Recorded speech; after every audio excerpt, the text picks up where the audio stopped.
Oui, donc bienvenue à notre manifestation d'aujourd'hui intitulée Global Digital Multilingue.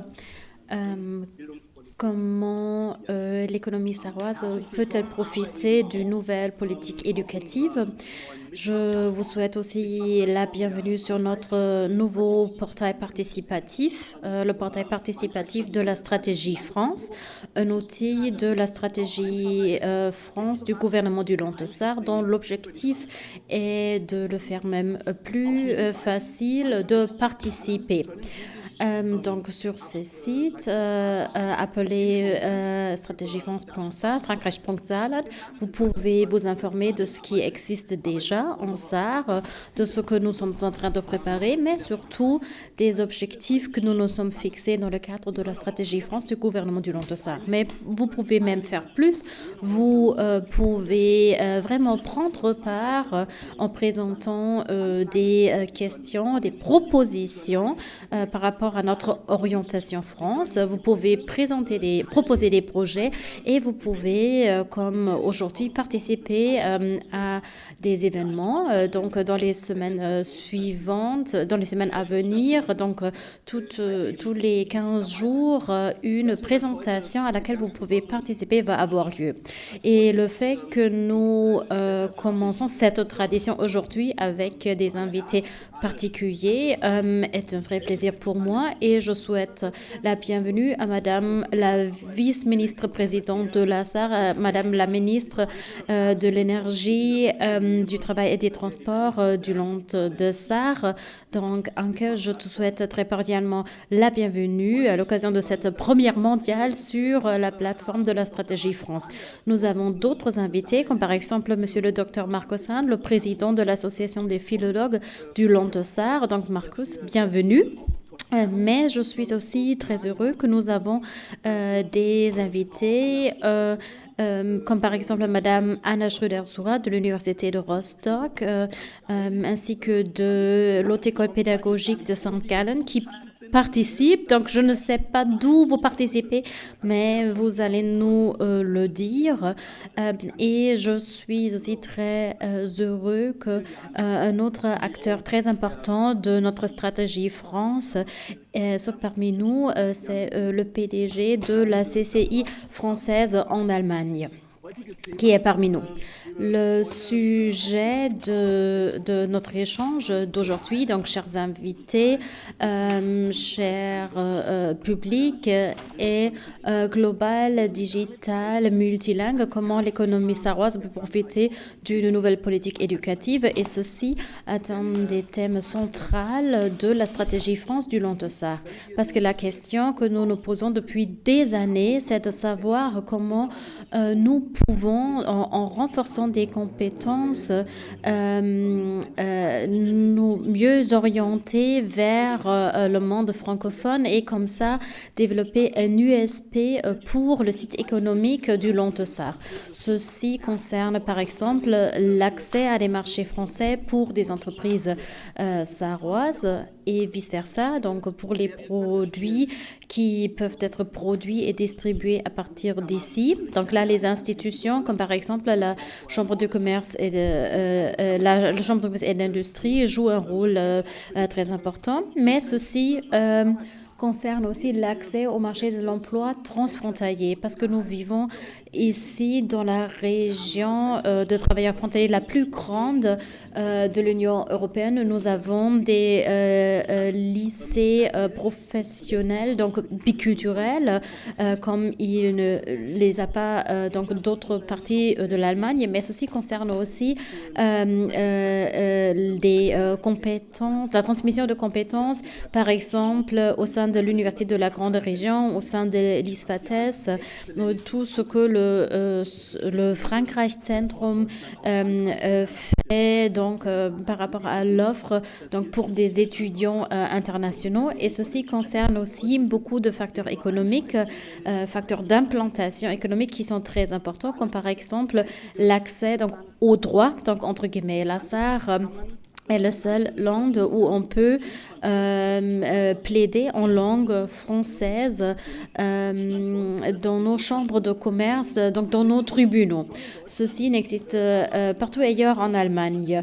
Et nous sommes donc ici en Allemagne, mais déjà un petit peu en France, et vous êtes certainement les bienvenus. Les premiers succès s'annoncent déjà, et il y a quelques jours, nous avons fêté donc, un grand succès auquel le ministère de l'économie sarroise a beaucoup contribué. Une grande entreprise a décidé de s'implanter en Sarre, donc certainement à cause de notre compétence donc, française, entre guillemets, mais il y a quelques années, un fabricant important de cuisine s'est déjà implanté ici en Sarre parce qu'en partant de la Sarre, nous sommes beaucoup plus proches du marché français que dans d'autres pays de l'Allemagne. Et Madame Rehlinger est certainement la mieux placée pour parler de ces choses. Après, les autres participants vont prendre la parole et après cela, nous avons peu de temps pendant lequel vous pouvez poser des questions. Anke, tu as la parole. Mais tu dois allumer le micro. C'est bon? Oui. Monsieur le secrétaire d'État, donc cher Roland, donc mesdames et messieurs les autres participants de la table ronde et surtout donc cher public, je vous remercie cordialement de m'avoir invité et surtout d'avoir organisé cet événement. Je vais tout de suite commencer parce qu'on n'a pas beaucoup de temps, c'est pourquoi je me permets de citer directement les points les plus importants. Donc, cette manifestation traite la question de savoir comment l'économie peut participer d'une nouvelle politique éducative. Je pense que c'est une question qui est particulièrement importante pour notre site économique parce qu'en fin de compte, les écoles doivent faire en sorte que les élèves soient capables de participer de manière active à la vie économique. Et si on se pose la question de savoir donc, quel est le rôle des écoles, on se pose des questions par rapport au mode de travail et la structure des écoles. Et pour donner des réponses, il faut jeter un regard vers l'avenir parce que nous devons décider ce que nous devons faire aujourd'hui afin de préparer donc, la situation de demain. Et je me permets de revenir sur 3 points. Qui sont nécessaires et qui seront même plus importants dans l'avenir. Donc, une chose, le monde de demain sera encore plus numérique, plus digital qu'aujourd'hui. Deuxièmement, le monde de demain sera encore beaucoup mieux mis en réseau qu'aujourd'hui. Et troisième chose, le monde de demain sera même plus durable, donc je l'espère qu'aujourd'hui.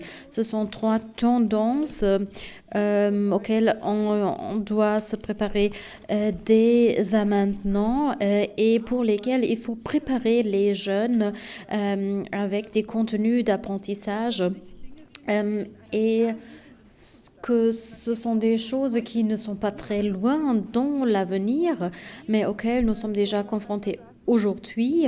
Donc, cher Roland, cela se voit quand nous regardons des exemples pratiques. L'entreprise Nobilia nous a plusieurs fois confirmé qu'ils ont choisi la Sarre parce qu'ils y trouvent une sorte de guichet unique ainsi que de court-circuit, mais aussi parce que nous le savons d'un point de vue géographique, nous nous trouvons peut-être en marge de la République, mais au cœur de l'Europe. Et ceci est très important pour une telle entreprise qui a de grandes parts de marché sur le marché français. Et il est facile de faire cela en partant d'un site économique, donc comme la SAR. C'est-à-dire, nous sommes ici très international, donc très global, même si nous sommes un petit land. Et ça, c'est notre point caractéristique. Et c'est quelque chose que nous voulons présenter donc aux élèves dans les écoles. En ces temps de crise sanitaire, nous voyons un autre exemple très pratique, donc par rapport aux progrès qui sont faits à l'heure actuelle dans le domaine du numérique. Et je pense que ceci devrait nous encourager donc de continuer à faire avancer les choses dans ce domaine. Je pense que nous avons une occasion unique donc de lancer ce que j'aimerais appeler prêt de livre 2.0 en mettant à disposition des élèves donc non seulement des livres, des manuels d'école, mais aussi des outils numériques afin de définir donc la façon d'apprendre dans le XXIe siècle. Et ceci concerne les aspects que je viens de mentionner, mais aussi l'aspect de durabilité dans l'économie sarroise. On parle souvent d'un changement de structure dans le domaine des transports et la SAR en tant que site de production de voitures très important au sein de l'Allemagne, c'est que la réussite du changement de structure est très important pour nous. Je pense que c'est pourquoi donc la joie qui a pu être vue donc dans le monde entier à l'annonce de cette entreprise de s'installer était très claire. C'est non seulement la bonne entreprise au bon endroit, mais c'est aussi le bon moment parce qu'il y avait beaucoup de messages donc plutôt tristes ces dernières semaines et donc nous sommes donc d'autant plus ravis à cause de ce choix dans le domaine de l'électromobilité. Mais nous devons aussi avoir une compréhension pour l'importance des aspects de la durabilité dans l'économie, donc par rapport à des processus de production, mais aussi par rapport à des produits. Et il faut surtout regarder la situation de manière globale en ce qui concerne les procédures, mais en même temps en ce qui concerne le produit, la durée de vie, des questions par rapport à des possibilités de recyclage, par exemple. Tout cela joue un rôle. Et si nous sommes capables donc de relever donc, tous ces défis du monde économique d'aujourd'hui, mais aussi du monde économique de demain, si nous sommes capables de bien donc, préparer le système éducatif à cette situation, nous avons vraiment réussi. Et je pense que ce que nous avons trouvé donc, en tant que donc, trésor, donc entre guillemets, va pouvoir être trouvé donc, dans les têtes des enfants et il vaut vraiment la peine de faire un effort afin de mieux préparer le système éducatif au monde de demain. Je remercie déjà aujourd'hui les participants qui vont discuter avec nous. Je remercie surtout l'association des philologues de la SAR et j'attends donc avec impatience leurs propositions. Je vous remercie tous de participer et j'attends la discussion. Oui, Madame la ministre, donc cher Anke, donc merci donc pour ta prise de parole et surtout merci donc de participer donc à la réunion d'aujourd'hui et tu as certainement beaucoup de choses à faire à l'heure actuelle et nous sommes d'autant plus contents que tu sois là. J'ai accepté l'invitation avec plaisir. Oui, et on te remercie. Maintenant, on va donner la parole à Madame Schröder-Soura. Madame Schröder-Soura, donc vous travaillez dans la recherche sur le plurilinguisme au sein de l'Université de Rostock et à Saint-Gallen. Vous savez que la stratégie France du Long-Tessar a un objectif principal, c'est de renforcer le plurilinguisme dans notre région et surtout de faire du français la deuxième langue la plus parlée dans notre langue pendant une génération, donc sans renoncer à l'anglais. Mais vous savez, vous connaissez aussi donc l'importance de la compétence linguistique par rapport à les opportunités des jeunes gens sur le marché de l'emploi. Et nous attendons avec impatience donc vos informations et surtout vos propositions. Oui, merci beaucoup. J'aimerais aussi vous saluer donc chaleureusement. Donc, je suis à Bad Nauheim, c'est-à-dire c'est près de Francfort sur le Main. Je vous remercie de l'invitation et je suis vraiment très heureuse de pouvoir participer et de pouvoir contribuer à cette manifestation. J'aimerais commencer avec une citation d'un document du Conseil européen.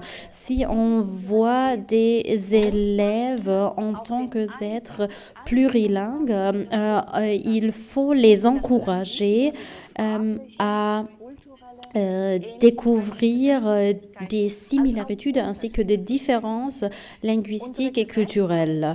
Notre société, le point caractéristique de notre société est la diversité. Le plurilinguisme que nous voyons à l'école ou dans des régions frontalières, par exemple, fait partie essentielle du monde économique et professionnel de demain. La notion du plurilinguisme a beaucoup de facettes différentes dans la recherche. Et la recherche dans le domaine des langues travaille avec des conceptions différentes, mais il y a un point commun qui est partagé par tous les chercheurs. Le plurilinguisme et la compétence plurilingue font partie des compétences clés. Ils soutiennent le processus d'apprentissage de langue et c'est en même temps le résultat de ce processus d'apprentissage. Le plurilinguisme peut et devrait offrir des possibilités à tous les élèves. Donc, comme cela, la communication interculturelle est rendue possible et un changement de perspective est possible et la notion de l'identité devient plus tangible. Ces réflexions ne sont certainement pas nouvelles, mais l'introduction d'une matière appelée donc plurilinguisme dans les lycées aurait une vraie valeur innovante parce que dans nos écoles, il y a encore le modèle que j'aimerais appeler le modèle monolingue. Mais je me permets maintenant de vous présenter des aspects d'une matière, donc plurilinguisme dans les écoles. Donc déjà à partir du secondaire, on pourrait introduire la matière du plurilinguisme. Ce serait un bon moment. On peut aussi le faire plus tôt. Des exemples d'autres pays l'ont montré. Mais je pense qu'à partir du secondaire, ce serait un bon moment. Des approches plurilingues peuvent, sur le plan cognitif ainsi que affectif, donc avoir des effets et ils sont un facteur de promotion du renforcement, donc entre guillemets naturel, de toutes les langues. Les approches d'enseignement que j'ai citées peuvent aussi être vues en tant qu'approche plurielle des langues et des cultures. Et il y a déjà des résultats de recherche par rapport à ces approches dans l'espace germanophone ainsi que dans d'autres contextes d'enseignement. Et l'intercompréhension est par exemple un des facteurs clés, c'est-à-dire le fait de comprendre sur le plan réceptif des langues apparentées. Et il y a aussi une approche qui souhaite non seulement réveiller la curiosité par rapport à des aspects de langue, mais en même temps créer une conscience linguistique et culturelle auprès des enfants. Il y a aussi la didactique intégrée qui contribue à créer des synergies entre les langues apprises à l'école, comme par exemple l'allemand, le français et autres langues. Et au-delà de cela, nous disposons en Allemagne, mais aussi dans d'autres contextes européens, des matériaux donc, d'apprentissage et nous avons déposé une demande de soutien européen, donc conjointement avec l'Haute École de Saint-Gallen et l'Université de Leipzig. Et dans le cadre de ce projet que nous souhaitons mettre en œuvre, des matériaux didactiques devraient être élaborés afin de faire promouvoir l'apprentissage plurilingue et le plurilinguisme en tant que tel. Au-delà de cela, il y a d'autres exemples de mise en œuvre de l'Allemagne, mais aussi d'autres pays européens, comme par exemple la Suisse germanophone ou la Suisse francophone, ayant le plan d'études roman, mais aussi du Luxembourg, de la Belgique ou de l'Autriche, par exemple, pour ne citer que quelques exemples. Nous disposons, au-delà de cela, également d'instruments européens qui pourraient soutenir la conception d'une telle manière l'école. En font par exemple partie le cadre référence européen conjoint qui sert de base pour la promotion du plurilinguisme ainsi que par exemple, le cadre référentiel pour les approches plurielles dans lequel des compétences plurilingues et pluriculturelles jouent un rôle très important, ou aussi donc des descriptions de compétences nécessaires à une éducation démocratique. Sur le plan européen, il y a aussi des propositions, des recommandations qui sont listées pour le guide de la mise en œuvre des curriculums pour une éducation plurilinguelle du Conseil d'Europe et qui sont concrétisés sous forme de différents scénarios. Dans ces documents, on met un accent particulier sur les principes suivants. La mise en réseau, la création des effets de synergie entre les langues apprises à l'école et d'autres langues, la réflexion de similarité linguistique, la perception claire de stratégies d'apprentissage ainsi que l'apprentissage autonome. Toutes ces composantes contribuent à la mise en œuvre d'un enseignement efficace donc, de plusieurs langues. La matière plurilinguisme est une vraie plus-value parce qu'en fin de compte, elle offre plus d'expérience linguistique, plus de mobilité donc dans les têtes, entre guillemets, mais aussi dans la sphère professionnelle et en même temps une meilleure acceptation de la diversité à l'école, dans le monde professionnel, mais aussi dans la société. Pour les enseignants, une matière donc plurilinguisme serait d'abord une mise en question de routines existantes mais également plus de possibilités de coopération et plus d'occasions de mettre en œuvre ou de réaliser une notion d'éducation globale. Afin d'atteindre cela, il faut intégrer ces aspects dans toutes les phases de la formation des enseignants et enseignantes.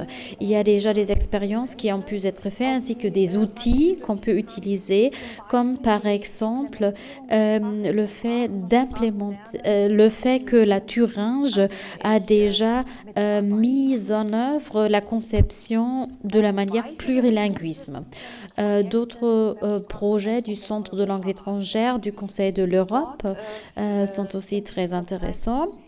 À l'heure actuelle, on est par exemple en train de mettre en œuvre des projets dans le domaine de la promotion des compétences des enseignants. Ainsi que par rapport à l'élaboration de matériaux didactiques destinés à faire promouvoir le plurilinguisme. Et il y a aussi des mesures de formation continue offertes pour les enseignants. Par exemple, l'année dernière, une telle manifestation de formation continue a eu lieu à Reims. Et dans le cadre de cette formation, des aspects didactiques ont pu être discutés. Et de telles mesures de formation continue sont bien sûr également possibles en et pour l'Allemagne. Je vous remercie.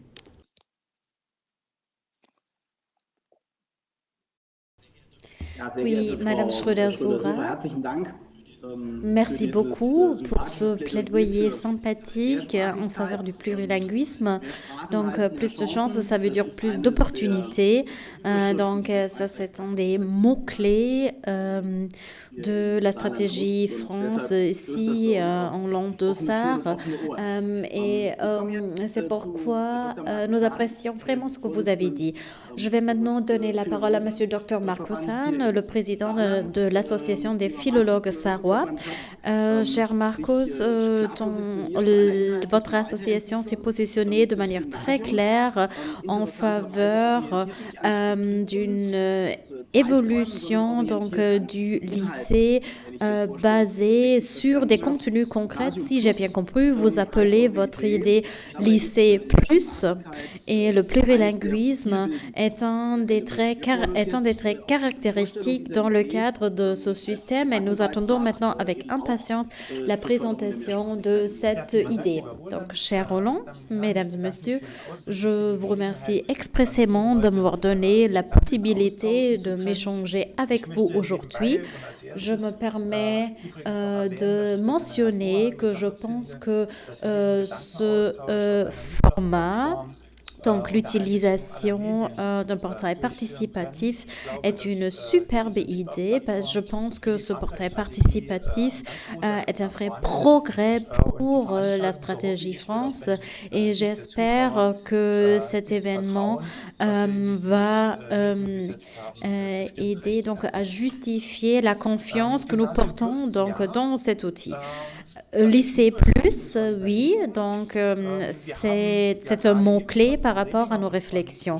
Madame Rielinger et Madame Schröder-Soura nous ont déjà présenté un vaste éventail de changements qui sont en train donc d'avoir lieu dans les sciences, mais aussi dans la société. Et on pourrait se poser la question de savoir comment est-ce que cela est lié aux écoles. Donc, le point important que les enseignants sont confrontés à ces réalités dans leur travail quotidien. Et mon association a fait des réflexions par rapport à cela, et j'aimerais vous donner un exemple. Parce que le lycée, dans la forme que nous l'avons à l'heure actuelle en Sarre, est une forme relativement jeune, mais au moment où on a introduit le lycée de 8 années scolaires, on ne pouvait pas encore acheter des iPhones en Allemagne. Mais aujourd'hui, les élèves ont presque tous des smartphones. Ceci montre que les élèves vivent dans ce monde caractérisé par la digitalisation que Madame Rellinger, Madame Schröder-Zura ont décrit. Et les parents des élèves savent que l'avenir de leurs enfants va être très différent de leur situation actuelle, et ceci également en ce qui concerne la vie professionnelle. Et les parents attendent de nous, à juste titre, que nous préparons les élèves, que nous préparons leurs enfants à l'avenir. C'est-à-dire, ils souhaitent que leurs enfants apprennent les bonnes choses au bon moment. Traduit dans la langue donc, du titre de cette manifestation, on peut donc dire, même si le lycée donc de 8 années scolaires est un modèle de moins de 20 ans, il faut se poser déjà aujourd'hui la question de savoir si ce système pourrait relever les défis de l'avenir que nous voyons déjà aujourd'hui.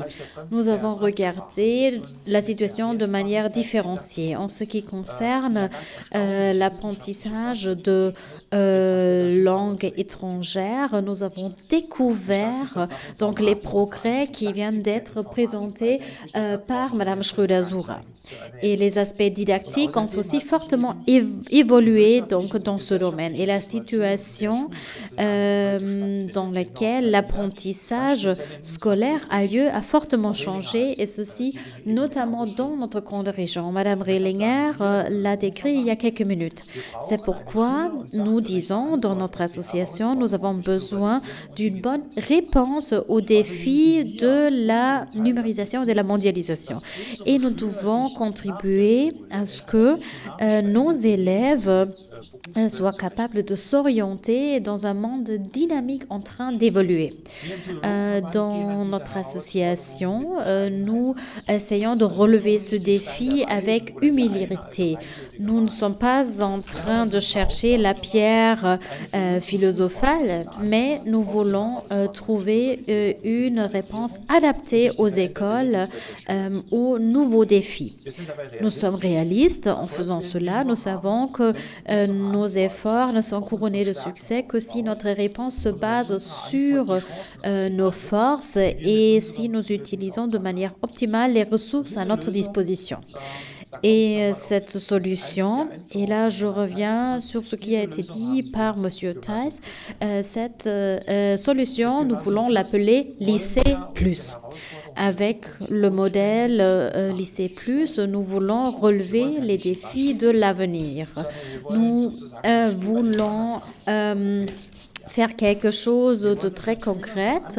Nous voulons donc dès le début donner à nos élèves dans les matières plurilinguisme et informatique la possibilité de bien accéder à un monde caractérisé par la digitalisation. En nous basant sur les résultats de recherche mentionnés par Mme Schröder-Zura, nous savons que la matière plurilinguisme peut aider à préparer nos élèves même plus à une cohabitation au-delà des frontières. Le plurilinguisme joue un rôle important au sein de Lycée Plus. Il joue le même rôle que le mathématique, par exemple pour les sciences exactes. Nous voulons de manière systématique réfléchir sur le phénomène langue ainsi que l'apprentissage des langues. Et l'informatique, nous en sommes fortement convaincus. Un enseignement informatique à partir dès le jeune âge va faire en sorte que les élèves soient capables de relever des défis de l'avenir. Cette matière devrait être une forme de réflexion systématique des problèmes ainsi que de l'analyse systématique. Et grâce à notre concept Lycée Plus, nous voulons par exemple, utiliser de manière plus efficace ou définir de manière plus efficace les moments dans lesquels nous rapprochons les élèves de ces nouvelles matières. Et comme nous savons que l'âge entre 13 et 16 ans a fortement changé, nous voulons mieux utiliser les opportunités, par exemple en donnant les possibilités d'apprentissage approfondi. Pour cela, des ressources supplémentaires seront nécessaires, comme par exemple, nous l'avons déjà dit, une année scolaire de plus pour les lycées. Nous voulons faire en sorte que les lycées en SAR soient un système moderne de 9 ans de scolarité.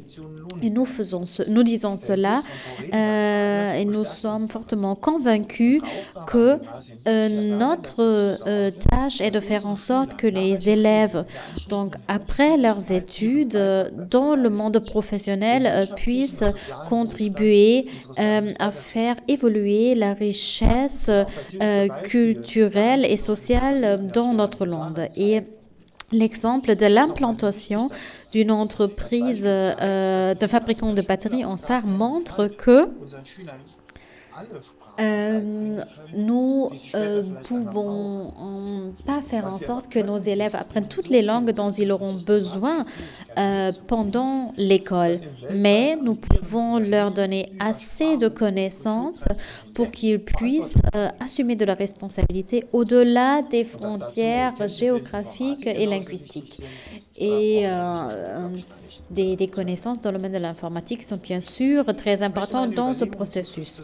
Je me permets de faire une synthèse en me référant à nouveau sur le titre de la manifestation d'aujourd'hui. Donc, quel est le rôle de la politique éducative à l'heure des défis que nous connaissons tous? Nous disons, la politique éducative ne devrait pas être anxieuse et ne voit que les dangers. La politique éducative devrait devenir active et profiter activement des opportunités que nous offre le progrès scientifique en faveur de nos élèves. Bien sûr, ceci doit avoir lieu de manière différenciée en tenant compte des différentes forces et faiblesses. Pour le lycée, cela veut dire qu'il faut créer une matière plurilinguisme, améliorer le concept pédagogique et faire évoluer le lycée vers un système moderne de 9 ans de scolarité. Et grâce à cela, nos élèves ne seront pas des victimes, mais ils sont des concepteurs, des moteurs créatifs de la mondialisation et de la digitalisation. Je vous remercie. Cher Marcos, je te remercie pour la présentation de cette proposition de l'Association des philologues de la SAR concernant l'avenir du lycée dans notre land. Nous avons donc discuté la question de savoir comment nous pouvons préparer les enfants à l'avenir. Nous avons parlé des opportunités sur le marché de l'emploi et nous avons dit que nous voulons aussi faire en sorte que l'économie en profite. Maintenant, nous souhaitons connaître les attentes de l'économie, surtout dans une région où le marché de l'emploi transfrontalier connaît ou devrait connaître de moins en moins de frontières, où de plus en plus d'entreprises recrutent de manière transfrontalière et où les opportunités pour les jeunes gens, donc dans tous les côtés des frontières, c'est-à-dire dans tous les versants de la grande région, donc des possibilités. Et une personne qui est bien placée pour analyser cela est Frédéric Werner. C'est pourquoi donc je vous remercie d'être parmi nous. Et Monsieur Werner, vous avez la parole. Oui, merci beaucoup, Monsieur Thaes, Madame la Ministre, Monsieur le Secrétaire d'État, cher Roland, Mesdames, Messieurs, je vous remercie cordialement de m'avoir invité à participer à cette manifestation et en donnant mon avis par rapport à la stratégie que vous poursuivez et par rapport au projet que vous souhaitez mettre en œuvre afin d'améliorer les connaissances des jeunes pour l'apprentissage des langues, mais aussi pour les aspects numériques. Je suis un représentant du monde économique, mais permettez-moi de dire dans toute humilité, en tant que directeur de la CCI française en Allemagne, je représente l'opinion de plusieurs centaines d'entreprises actives sur le plan transfrontalier. Chacun parmi nous est conscient de l'importance du commerce entre la France et l'Allemagne, entre la France et la Sarre, mais je pense qu'il est important de citer quelques faits et quelques chiffres qui prouvent à nouveau que la France est le deuxième client donc, de l'Allemagne derrière les États-Unis et la France est le premier client donc, de la Sarre. Donc la Sarre exporte 40% de plus vers la France que vers la Grande-Bretagne ou vers les États-Unis. Et la France est le quatrième fournisseur de l'Allemagne et le deuxième fournisseur de la Sarre derrière l'Espagne. Et l'Allemagne est le premier client donc, de la France encore avant les États-Unis et premier fournisseur même avant la Chine. Vous voyez donc que derrière, ces données macroéconomiques, l'importance des relations économiques donc, entre la France et l'Allemagne et la promotion de cela surtout grâce à la promotion des connaissances linguistiques des jeunes qui sont les travailleurs de demain. En incitant les jeunes à apprendre des langues étrangères, on réveille aussi la volonté de connaître l'autre et de développer des capacités interculturelles qui vont au-delà des relations économiques et de créer sur le long terme la confiance. C'est ce que nous faisons au sein de la CCI française en Allemagne. Nous agissons en tant que trait d'union entre les entreprises françaises et allemandes. Et nous sommes arrivés ici, donc entre guillemets, en 1957, et à cause des avantages géographiques qui ont déjà été mentionnés, à cause de la compétitivité, mais aussi à cause de la réalité de la compétence franco-allemande que nous trouvons ici, qui nous ont encouragés à rester ici et à nous faire évoluer ici. Et croyez-moi, on nous demande à Berlin ou à Paris, pourquoi nous ne sommes pas dans la capitale. Mais nous répondons simplement que 16% des 2700 entreprises qui ont une succursale à 100% se sont implantées en Sarre. Et ce chiffre est même plus important que le chiffre en Bade-Württemberg, par exemple. Et c'est plus qu'en Bavière, en Hesse ou à Berlin. Il doit y avoir des bonnes raisons pour cela. Mais si je prends l'exemple d'une entreprise comme la nôtre, où le plurilinguisme et la biculturalité sont nécessaires, 2/3 de nos collaborateurs sont des Français, comme moi par exemple. Et la plupart d'entre eux sont des travailleurs frontaliers. Et ce n'est qu'un tiers de nos collaborateurs qui sont des Sarrois. Et cela ne suffit pas. J'ai besoin de comptables allemands, de vendeurs allemands, d'experts allemands pour le marketing numérique qui comprennent mes entreprises françaises parce qu'ils savent parler français et parce que leur langue maternelle est l'allemand et parce qu'ils sont mieux habitués aux souhaits des Allemands, peuvent encore mieux accompagner les entreprises allemandes.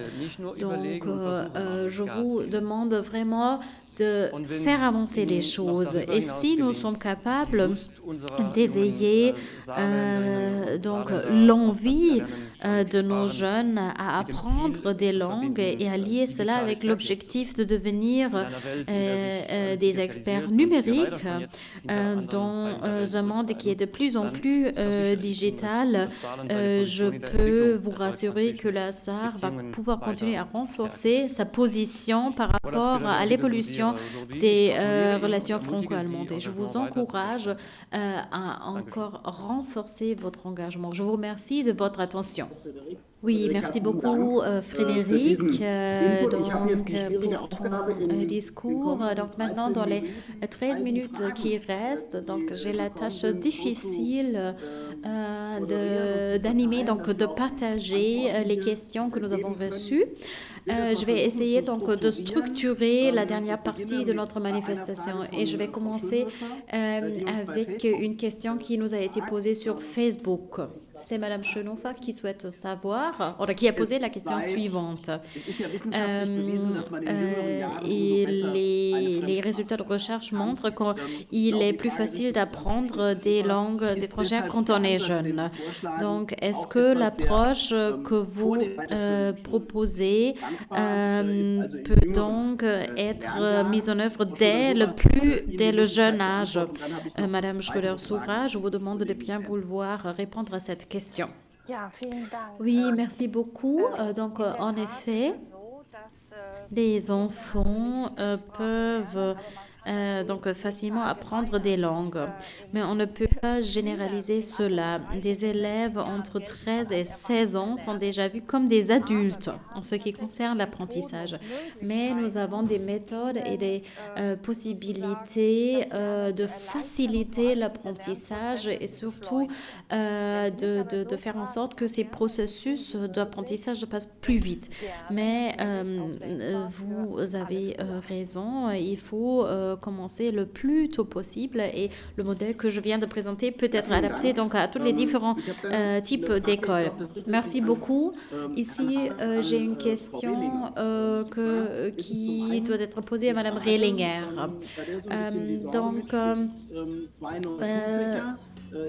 Vous avez mentionné 2 nouvelles matières dans l'école. N'est-ce pas trop demandant donc, pour les élèves? Et il y a une autre question qui, donc je fais une synthèse, est la question suivante. Dans quelles matières seront donc réduites à l'école si on crée ces 2 nouvelles matières que vous venez de mentionner?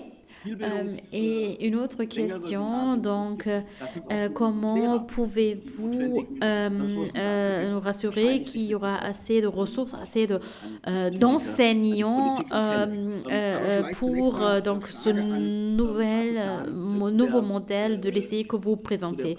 Mais d'abord, la question par rapport aux priorités fixées. Donc, merci pour la question. Donc, je me permets de me référer sur ce que Mme Schröder-Soura a dit.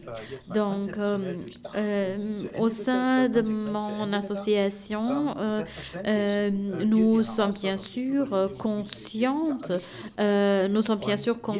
du défi de la mondialisation, de la digitalisation pour tous les types d'écoles. Chaque type d'école va devoir trouver sa solution adaptée. Nous comprenons donc les C+, en tant qu'initiative qui peut aider à mieux partager, donc entre guillemets, le travail entre les différents types d'écoles et à nous tous faire avancer. En ce qui concerne la question des ressources, les élèves sont confrontés à de nouveaux défis aujourd'hui. Ils sont confrontés au défi de devoir apprendre plus et d'autres choses. Et nous pensons qu'avec ces 2 nouvelles matières, nous pouvons leur offrir un chemin, un bon chemin dans ce monde mondialisé et numérique. Mais vous avez raison, il va falloir des ressources supplémentaires. Et nous avons dit dès le début, nous avons besoin d'une année de scolarité de plus parce que on ne peut pas réduire le temps d'apprentissage d'autres matières parce que notre solution est de faire une chose sans oublier d'autres choses. Et oui, le modèle Lycée Plus aura aussi des effets sur la formation des enseignants. Nous allons devoir réfléchir pour savoir comment nous pouvons de manière optimale préparer les collègues à ces nouvelles matières. Mais il faut dire que déjà à l'heure actuelle, tous les enseignants reçoivent les compétences nécessaires aussi à l'université de la Sarre pour relever les défis de la didactique du plurilinguisme. Donc, les enseignants sont là, mais en ce qui concerne les mesures de formation continue, donc là, il va encore mieux devoir mieux préparer les choses. Là, vous avez raison.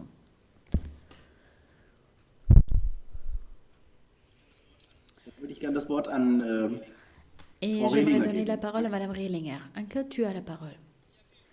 Oui, merci beaucoup.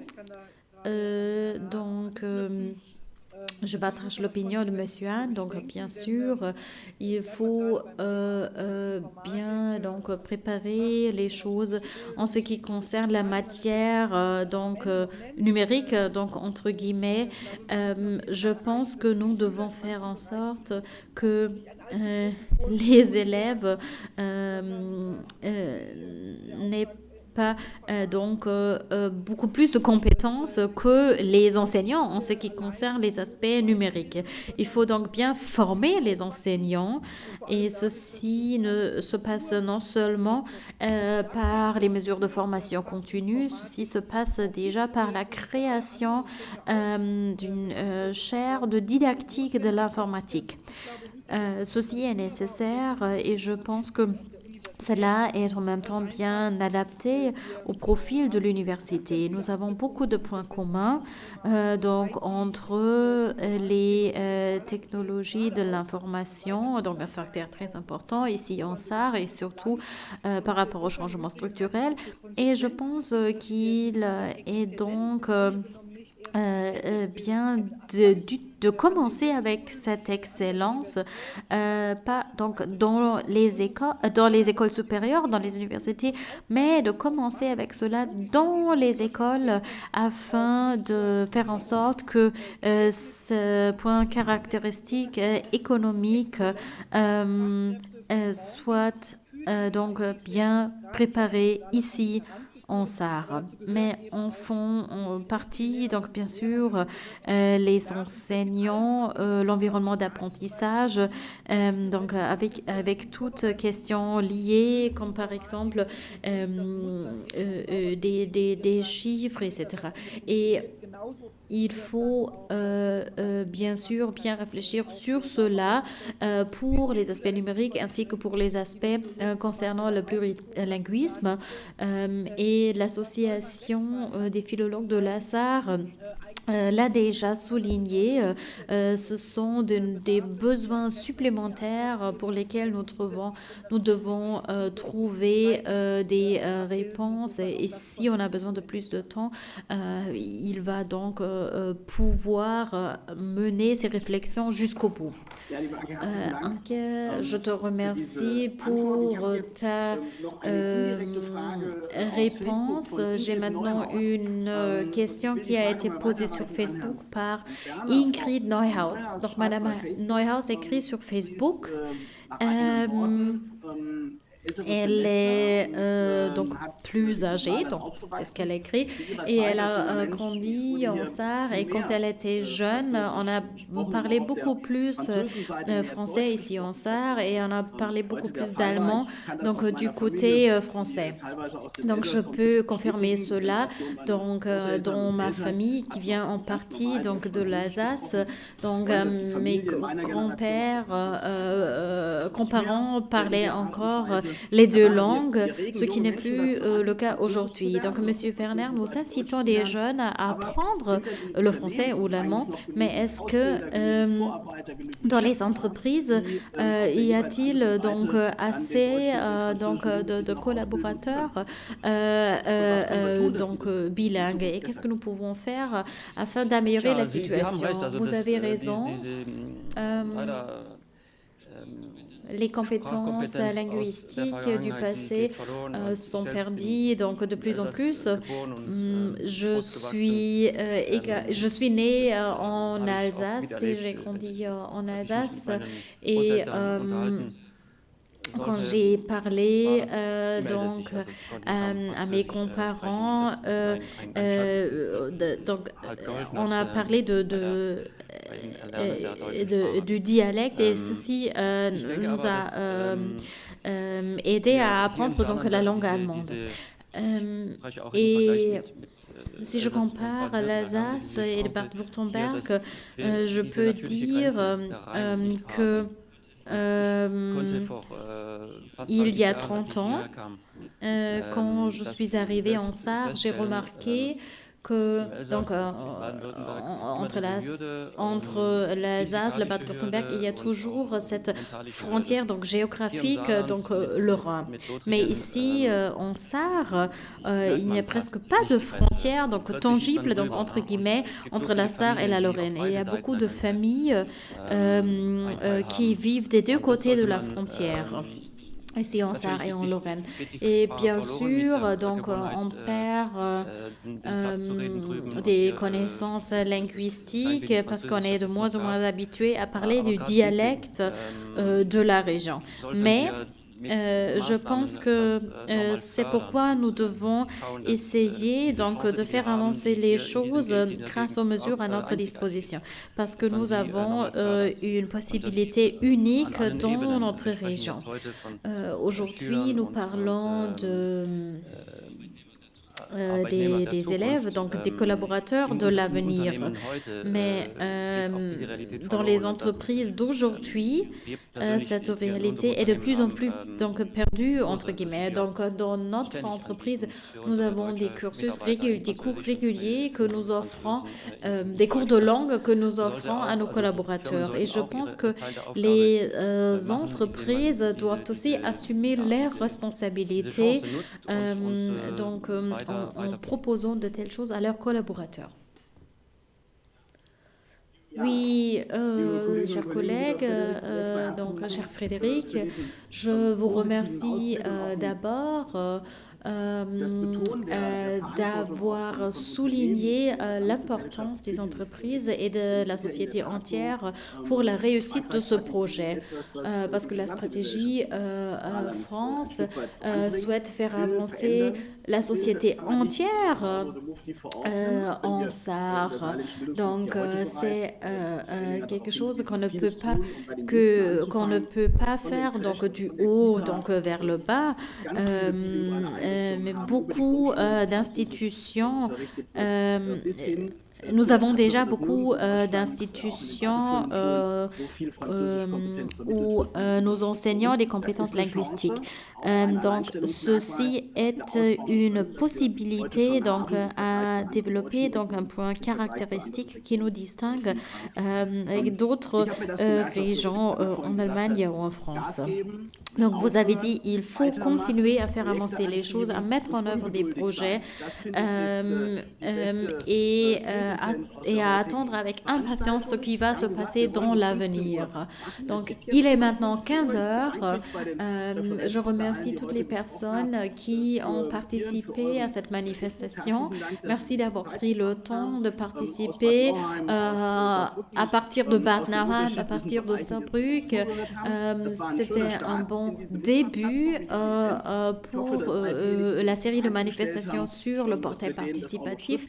J'espère qu'on aura encore la possibilité de répondre de manière écrite à toute personne qui avait envoyé une question.